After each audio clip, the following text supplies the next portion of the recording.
Épître de Paul aux Éphésiens, chapitre 1er. Paul, apôtre de Jésus-Christ, par la volonté de Dieu, aux saints qui sont à Éphèse et aux fidèles en Jésus-Christ, que la grâce et la paix vous soient données de la part de Dieu notre Père et du Seigneur Jésus-Christ.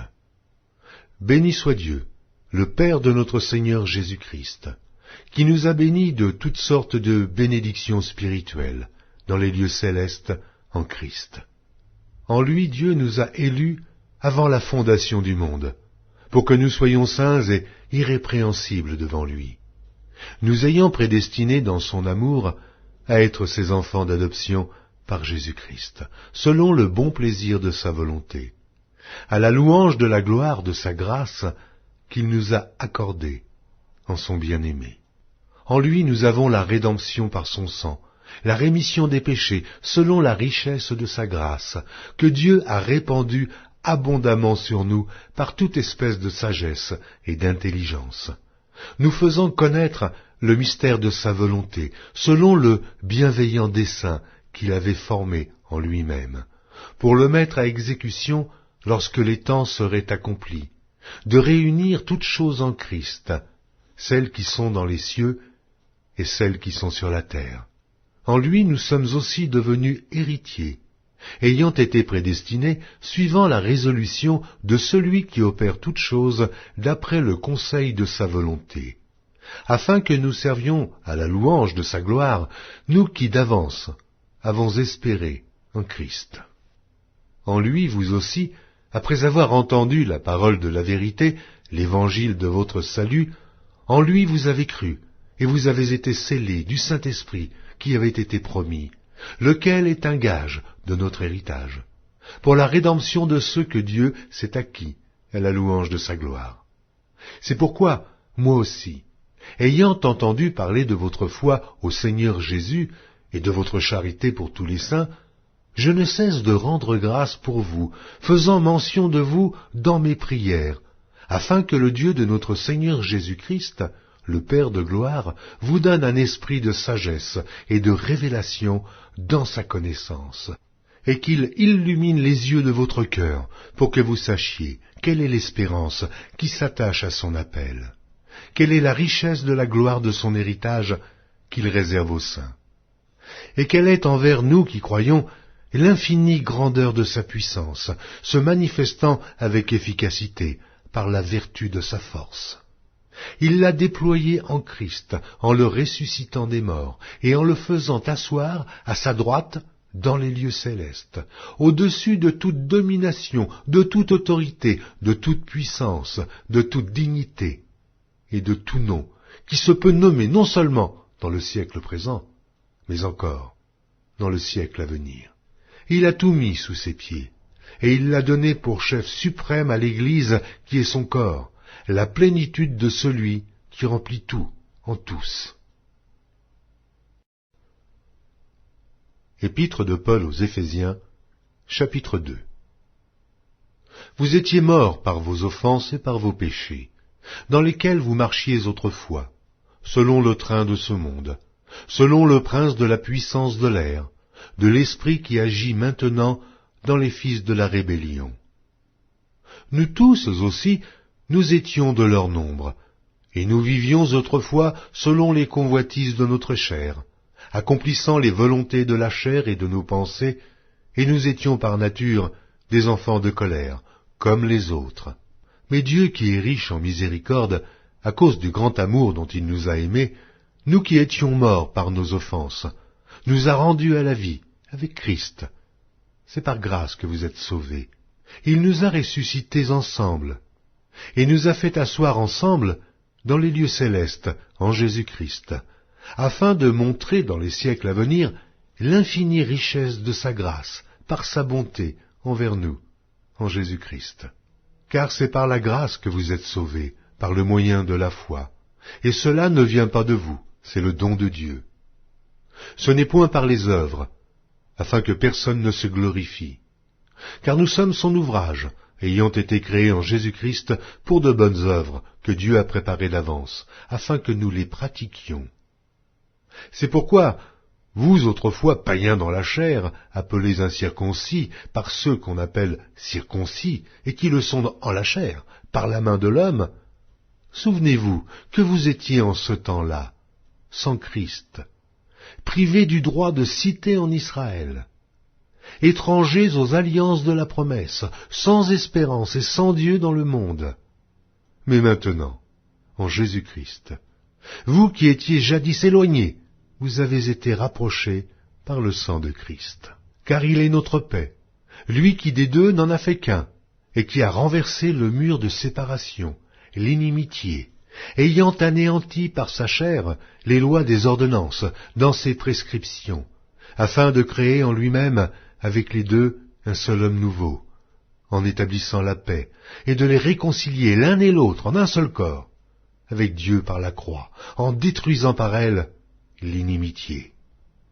Il est venu annoncer la paix à vous qui étiez loin, et la paix à ceux qui étaient près, car par lui, nous avons les uns et les autres accès auprès du Père, dans un même esprit.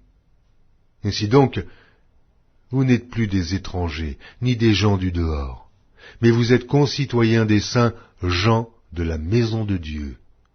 Vous avez été édifiés sur le fondement des apôtres et des prophètes, Jésus-Christ lui-même étant la pierre angulaire. En lui, tout l'édifice bien coordonné s'élève pour être un temple saint dans le Seigneur. En lui, vous êtes aussi édifiés pour être une habitation de Dieu, en esprit. Épître de Paul aux Éphésiens, chapitre 3. À cause de cela, moi, Paul, le prisonnier de Christ pour vous, païens, si du moins vous avez appris quelle est la dispensation de la grâce de Dieu qui m'a été donnée pour vous, c'est par révélation que j'ai eu connaissance du mystère sur lequel je viens d'écrire en peu de mots. En les lisant, vous pouvez vous représenter l'intelligence que j'ai du mystère de Christ. Il n'a pas été manifesté aux fils des hommes pendant les autres générations, comme il a été révélé maintenant par l'Esprit aux saints apôtres et prophètes de Christ. Ce mystère, c'est que les païens sont cohéritiers, forment un même corps et participent à la même promesse en Jésus-Christ par l'Évangile, dont j'ai été fait ministre selon le don de la grâce de Dieu qui m'a été accordé par l'efficacité de sa puissance. À moi, qui suis le moindre de tous les saints, cette grâce a été accordée d'annoncer aux païens les richesses incompréhensibles de Christ, et de mettre en lumière quelle est la dispensation du mystère caché de tout temps en Dieu qui a créé toutes choses, afin que les dominations et les autorités dans les lieux célestes connaissent aujourd'hui par l'Église la sagesse infiniment variée de Dieu, selon le dessein éternel qu'il a mis à exécution par Jésus-Christ notre Seigneur, en qui nous avons, par la foi en lui, la liberté de nous approcher de Dieu avec confiance. Aussi je vous demande de ne pas perdre courage à cause de mes tribulations pour vous. Elles sont votre gloire. À cause de cela, je fléchis les genoux devant le Père, duquel tire son nom toute famille, dans les cieux et sur la terre, afin qu'il vous donne, selon la richesse de sa gloire, d'être puissamment fortifié par son esprit dans l'homme intérieur, en sorte que Christ habite dans votre cœur par la foi, afin qu'étant enraciné et fondé dans l'amour, vous puissiez comprendre, avec tous les saints, quelle est la largeur, la longueur, la profondeur et la hauteur, et connaître l'amour de Christ, qui surpasse toute connaissance, en sorte que vous soyez remplis jusqu'à toute la plénitude de Dieu. Or, à celui qui peut faire, par la puissance qui agit en nous, infiniment au-delà de tout ce que nous demandons ou pensons, à lui soit la gloire, dans l'Église et en Jésus-Christ, dans toutes les générations, au siècle des siècles. Amen. Épître de Paul aux Éphésiens, chapitre 4. Je vous exhorte donc, moi, le prisonnier dans le Seigneur, à marcher d'une manière digne de la vocation qui vous a été adressée, en toute humilité et douceur, avec patience, vous supportant les uns les autres avec charité, vous efforçant de conserver l'unité de l'esprit par le lien de la paix. Il y a un seul corps et un seul esprit, comme aussi vous avez été appelés à une seule espérance par votre vocation. Il y a un seul Seigneur, une seule foi, un seul baptême, un seul Dieu et Père de tous, qui est au-dessus de tous, et parmi tous, et en tous. Mais à chacun de nous, la grâce a été donnée selon la mesure du don de Christ. C'est pourquoi il est dit, « Étant monté en haut, il a emmené des captifs, et il a fait des dons aux hommes. » Or, que signifie « il est monté » sinon qu'il est aussi descendu dans les régions inférieures de la terre. Celui qui est descendu, c'est le même qui est monté au-dessus de tous les cieux, afin de remplir toutes choses.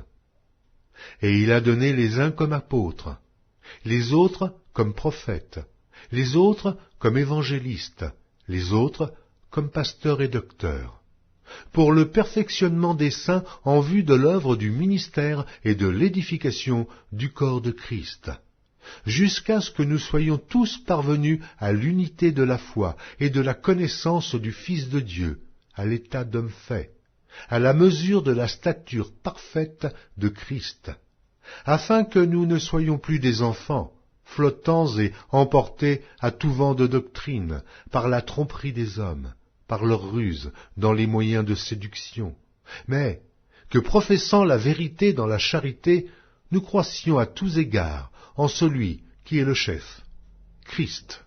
C'est de lui, et grâce à tous les liens de son assistance, que tout le corps, bien coordonné et formant un solide assemblage, tire son accroissement selon la force qui convient à chacune de ses parties, et s'édifie lui-même dans la charité. Voici donc ce que je dis, et ce que je déclare dans le Seigneur. C'est que vous ne devez plus marcher comme les païens, qui marchent selon la vanité de leurs pensées. Ils ont l'intelligence obscurcie. Ils sont étrangers à la vie de Dieu, à cause de l'ignorance qui est en eux, à cause de l'endurcissement de leur cœur. Ayant perdu tout sentiment, ils se sont livrés à la dissolution, pour commettre toute espèce d'impureté, jointe à la cupidité. Mais vous, ce n'est pas ainsi que vous avez appris Christ.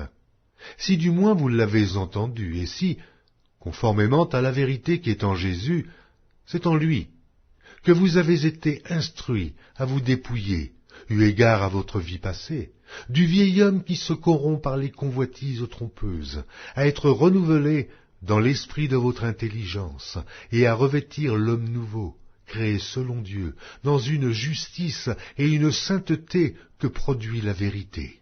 C'est pourquoi renoncez aux mensonges, et que chacun de vous parle selon la vérité à son prochain, car nous sommes membres les uns des autres. Si vous vous mettez en colère, ne péchez point, que le soleil ne se couche pas sur votre colère, et ne donnez pas accès au diable. Que celui qui dérobait ne dérobe plus, mais plutôt qu'il travaille, en faisant de ses mains ce qui est bien, pour avoir de quoi donner à celui qui est dans le besoin. Qu'il ne sorte de votre bouche aucune parole mauvaise, mais, s'il y a lieu, quelques bonnes paroles, qui servent à l'édification et communiquent une grâce à ceux qui l'entendent. N'attristez pas le Saint-Esprit de Dieu, par lequel vous avez été scellés pour le jour de la rédemption.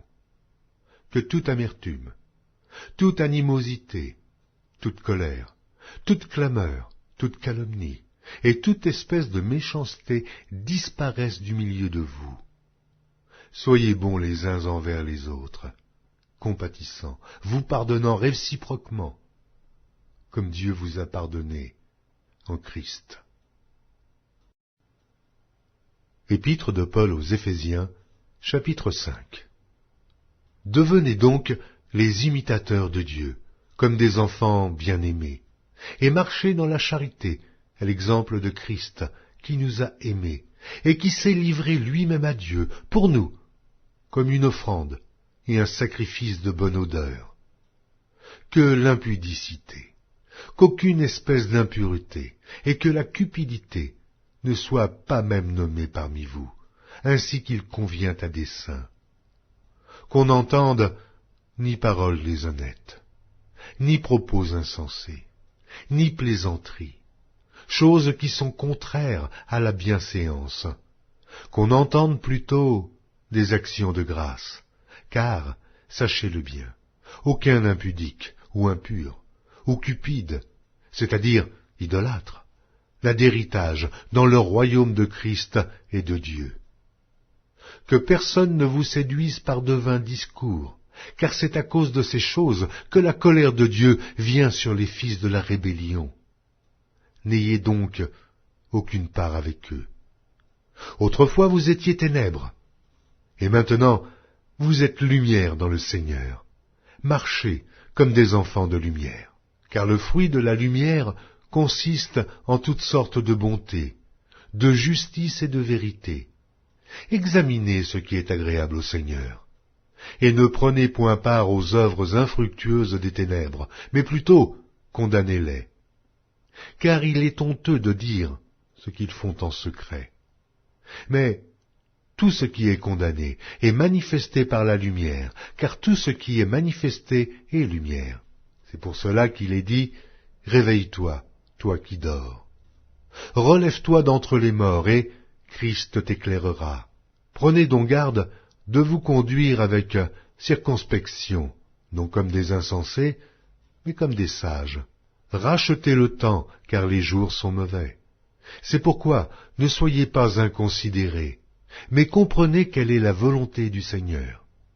Ne vous enivrez pas de vin, c'est de la débauche. Soyez au contraire remplis de l'esprit. Entretenez-vous par des psaumes, par des hymnes et par des cantiques spirituels, chantant et célébrant de tout votre cœur les louanges du Seigneur. Rendez continuellement grâce pour toutes choses à Dieu le Père, au nom de notre Seigneur Jésus-Christ, vous soumettant les uns aux autres dans la crainte de Christ. Femmes, soyez soumises à vos maris, comme au Seigneur, car le mari est le chef de la femme, comme Christ est le chef de l'Église, qui est son corps, et dont il est le Sauveur. Or, de même que l'Église est soumise à Christ, les femmes aussi doivent l'être à leur mari en toutes choses. Marie, aimez vos femmes, comme Christ a aimé l'Église et s'est livré lui-même pour elle, afin de la sanctifier par la parole, après l'avoir purifiée par le baptême d'eau, afin de faire paraître devant lui cette Église glorieuse, sans tache, ni ride, ni rien de semblable, mais sainte et irrépréhensible. C'est ainsi que les maris doivent aimer leurs femmes comme leur propre corps. Celui qui aime sa femme s'aime lui-même, car jamais personne n'a haï sa propre chair, mais il la nourrit et en prend soin, comme Christ le fait pour l'Église, parce que nous sommes membres de son corps. C'est pourquoi l'homme quittera son père et sa mère, et s'attachera à sa femme, et les deux deviendront une seule chair. Ce mystère est grand. Je dis cela par rapport à Christ et à l'Église. Du reste, que chacun de vous aime sa femme comme lui-même, et que la femme respecte son mari. Épître de Paul aux Éphésiens, chapitre 6. Enfants, obéissez à vos parents, selon le Seigneur, car cela est juste. Honore ton père et ta mère, c'est le premier commandement avec une promesse, afin que tu sois heureux et que tu vives longtemps sur la terre. Et vous, pères, n'irritez pas vos enfants, mais élevez-les en les corrigeant et en les instruisant selon le Seigneur. Serviteurs, obéissez à vos maîtres, selon la chair, avec crainte et tremblement, dans la simplicité de votre cœur, comme à Christ, non pas seulement sous leurs yeux, comme pour plaire aux hommes, mais comme des serviteurs de Christ, qui font de bon cœur la volonté de Dieu. Servez-les avec empressement, comme servant le Seigneur, et non des hommes, sachant que chacun, soit esclave, soit libre, recevra du Seigneur selon ce qu'il aura fait de bien. Et vous, maîtres, Agissez de même à leur égard, et abstenez-vous de menaces, sachant que leur maître et le vôtre est dans les cieux, et que devant lui, il n'y a point d'acception de personne.